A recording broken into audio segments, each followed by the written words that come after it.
Hello students, welcome to my online chemistry class. Students, इससे पिछली class में हमने ग्रुप डी एलिमेंट्स की फ़िज़िकल प्रॉपर्टीज़ के बारे में पढ़ा, एटॉमिक रेडियाई के ट्रेंड के बारे में पढ़ा, इसके अलावा आयोनाइजेशन एंथैल्पी के बारे में पढ़ा था। साथ ही साथ ऑक्सीडेशन स्टेट के बारे में भी पढ़ा था हमने 3D सीरीज़ के एलिमेंट्स में।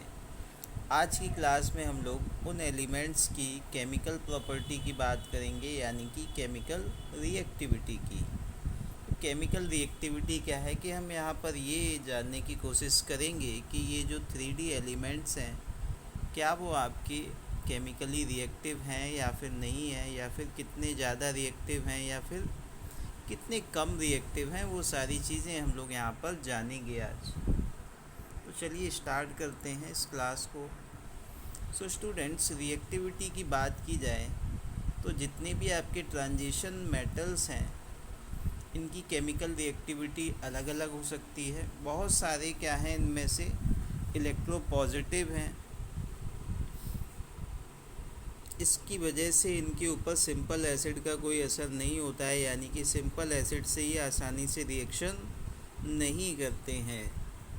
अब अगर बात की जाए स्टूडेंट्स, ये जितने भी आपके मेटल्स हैं फर्स्ट सीरीज़, इसमें अगर हम लोग कॉपर को छोड़ दें,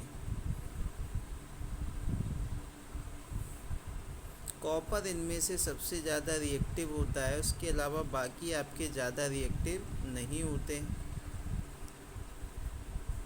तो इतनी चीज़ें आपको समझ में आई होंगी कि इनमें से कौन सा जो है आपका सबसे ज़्यादा रिएक्टिव होता है। तो आपने यहाँ पर जाना कि यहाँ पर कॉपर जो है आपकी 3D सीरीज़ में वो सबसे ज़्यादा रिएक्टिव माना जाता है।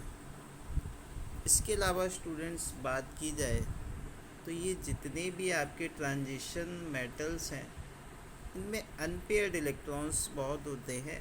अनपेयर्ड इलेक्ट्रॉन्स की वजह से ये पैरामैग्नेटिक बिहेवियर शो करते हैं।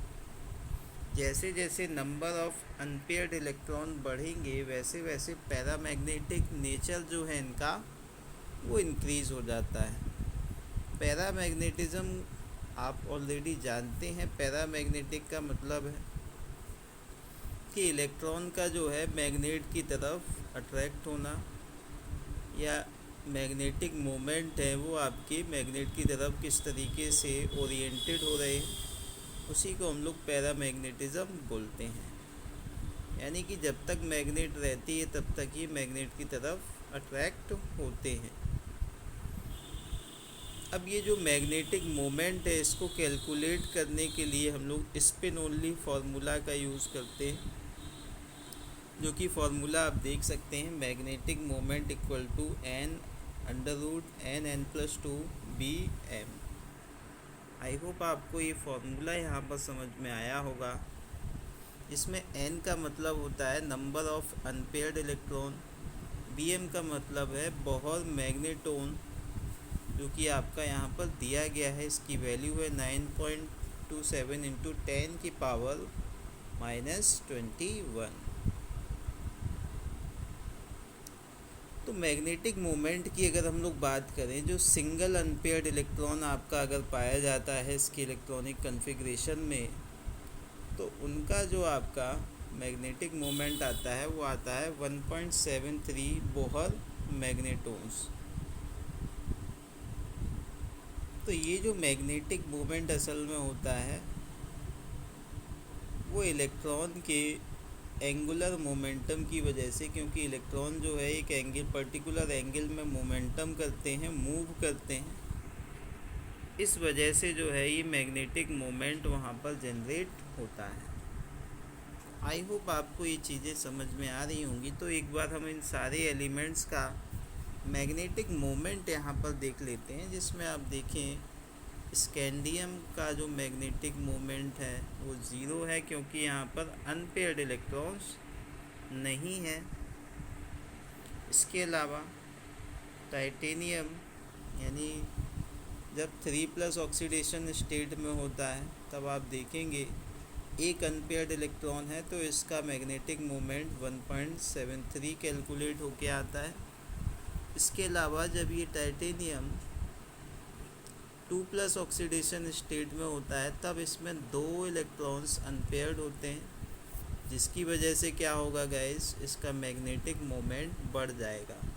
तो आप कह सकते हैं कि जो मैग्नेटिक मोमेंट है वो डिपेंड कर रहा है नंबर ऑफ अनपेयर्ड इलेक्ट्रॉन्स पर। जितने ज़्यादा अनपेयर्ड इलेक्ट्रॉन्स होंगे उतना ही ज़्यादा आपका मैग्नेटिक मोमेंट होगा। स्टूडेंट, अब हम बात करेंगे इसी केमिकल प्रॉपर्टी में कलर्ड आयंस फॉर्मेशन के बारे में। इनमें से कौन से एलिमेंट कलर्ड आयंस बनाते हैं, किस तरीके से कलर्ड आयंस इनसे बनते हैं। तो स्टूडेंट्स, जब d ऑर्बिटल से कोई लो एनर्जी का इलेक्ट्रॉन एक्साइट होता है और हाई एनर्जी d ऑर्बिटल में जाता है, यानी 3d ऑर्बिटल से कोई एक इलेक्ट्रॉन एक्साइट होकर 4d ऑर्बिटल्स में जाएगा, तब क्या होगा स्टूडेंट, जो एनर्जी होगी वो आपकी जो है एनर्जी जो इसमें एब्जॉर्ब होगी वो इक्वल होगी फ्रीक्वेंसी ऑफ लाइट एब्जॉर्ब, यानी जितनी लाइट इसने एब्जॉर्ब की है उसके बराबर ही एनर्जी इसमें लगती है। और फ्रीक्वेंसी जो है आपकी जनरली विजिबल रीजन में लाई करती है। ये जो फ्रीक्वेंसी यहाँ पर जो है चेंज देखने को मिला था, ये आपकी जनरली विजिबल रीजन में लाई करती है, यानी कि इसको हम लोग देख सकते हैं। तो यही फ्रीक्वेंसी, ये जो कलर है वही आपके जो है लाइट के जो हमने कलर एब्जॉर्ब किए थे इन इलेक्ट्रॉन्स ने, वही आपके लाइट के कलर एक कॉम्प्लीमेंट्री कलर के रूप में ये दिखाई देते हैं। आगे की अगर बात की जाए तो ये जो फ्रीक्वेंसी है, कौन सी फ्रीक्वेंसी यानी कितनी फ्रीक्वेंसी की लाइट एब्जॉर्ब की है, वो हमें नेचर ऑफ लिगेंड को देखकर पता चलता है। लिगेंड्स क्या होते हैं स्टूडेंट्स, जो एडिशनल कंपाउंड होते हैं, जो जुड़ते हैं किसी दूसरे कंपाउंड के साथ, उनको लिगेंड्स बोला जाता है।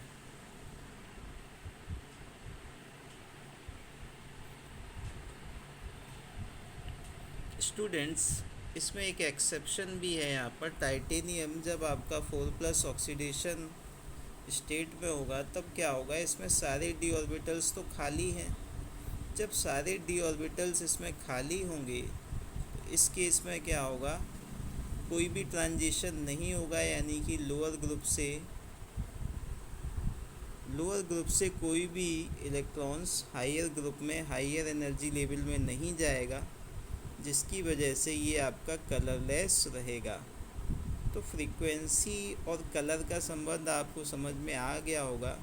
नहीं समझ में आया तो मैं एक बार फिर से बता दूं कि जो कलर हमारा कोई भी ऑब्जेक्ट एब्जॉर्ब करता है वो तो हमें नहीं दिखाई देता है, उसके अलावा जो बाकी कलर जो रिफ्लेक्ट होते हैं, जो फ्रीक्वेंसी, वही हमें उसकी कलर के रूप में दिखाई देती है।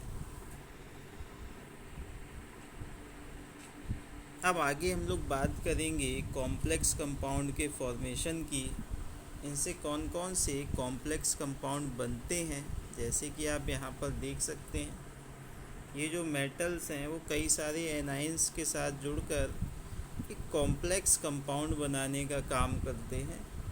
जैसे आप यहाँ पर देख सकते हैं FeCN6, इसमें जो है 3 नेगेटिव चार्ज यहाँ पर मिल रहा है। FeCN6 4 नेगेटिव चार्ज है।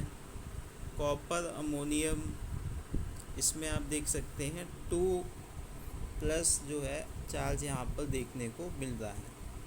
ऐसा क्यों होता है, क्योंकि इनका जो है ये जो आपके मेटल आयंस हैं इनका साइज काफ़ी छोटा होता है। इसके अलावा देयर हाई आयोनिक चार्ज, इनका जो आयोनिक चार्ज है वो काफ़ी ज़्यादा होता है। और जो d ऑर्बिटल्स खाली रहते हैं इसकी वजह से भी बॉन्ड फॉर्मेशन ज़्यादा होती है, जिसकी वजह से एक कॉम्प्लेक्स कंपाउंड ये मिलकर बना सकते हैं। अब हम बात करेंगे student formation of interstitial compound की।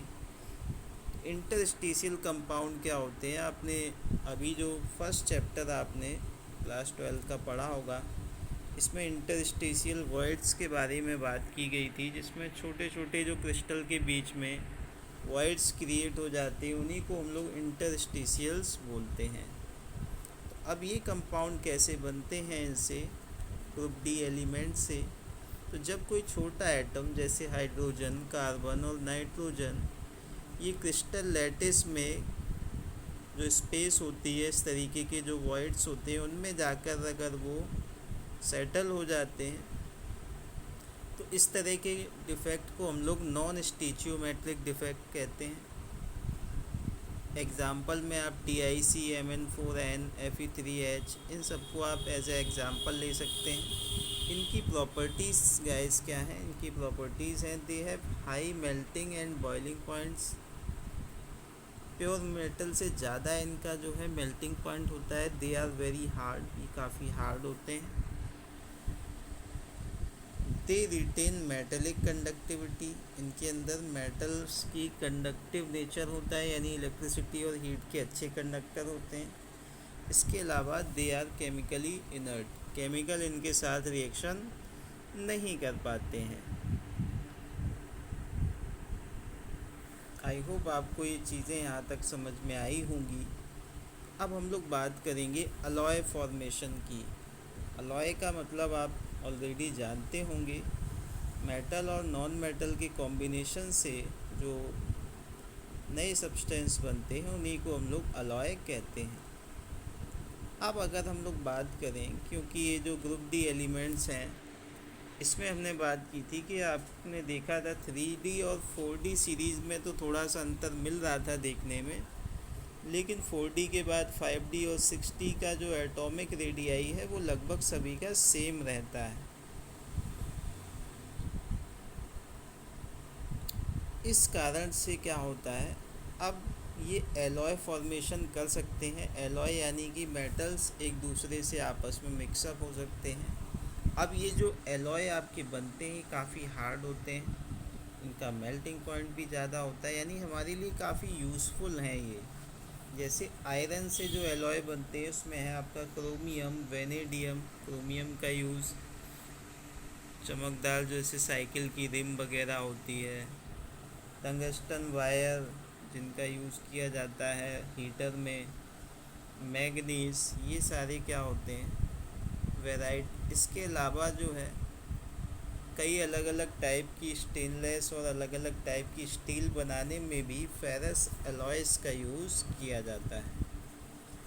इसके अलावा जब किसी नॉन ट्रांजिशन मेटल के साथ जब एलॉय बनते हैं तो वो कौन कौन से एलॉय हैं उनको हम यहाँ पर देख लेते हैं। यहाँ पर ये आते हैं आपके ब्रास जो कि कॉपर और जिंक से मिलकर बनता है, ब्रॉन्ज जो कि कॉपर और टिन से मिलके बनता है। आई होप आपको यहाँ ये चीज़ें समझ में आ रही होंगी। कोई दिक्कत, कोई परेशानी यहाँ तक के टॉपिक में आपको नहीं हो रही होगी। आगे स्टूडेंट्स हम बात करेंगे कैटेलिटिक एक्टिविटी की। जैसा कि हम सभी जानते हैं जितने भी ये ट्रांजिशन मेटल हैं, जो ग्रुप डी एलिमेंट्स हैं, ये सारे जो है कैटेलिटिक नेचर शो करते हैं, यानी कैटलिस्ट की तरह वर्क करते हैं। तो ये जो कैटलिस्ट का काम क्या होता है आपको पता होगा, फिर भी मैं बता देता हूँ। कैटलिस्ट जो है आपके, ये किसी भी रिएक्शन की स्पीड को बढ़ा और घटा सकते हैं बिना अपने आप में चेंज लाए। यानी कि कैटलिस्ट रिएक्शन में पार्ट नहीं लेते हैं, केवल क्या करते हैं, रिएक्शन की स्पीड को बढ़ा सकते हैं और घटा सकते हैं। आई होप ये चीज़ें आपको यहाँ पर समझ में आ रही होंगी। इतनी चीज़ें आपको आसानी से समझ में आई होंगी। अब हम आगे की क्लास में इसके बाकी जो टॉपिक्स हैं उनको यहाँ पर डिस्कस करने वाले हैं। तब तक के लिए thank you, have a nice day. और आप पिछला जो है पढ़ते रहें, तभी आपको ये आगे की चीज़ें समझ में आएंगी। Thank you, have a nice day.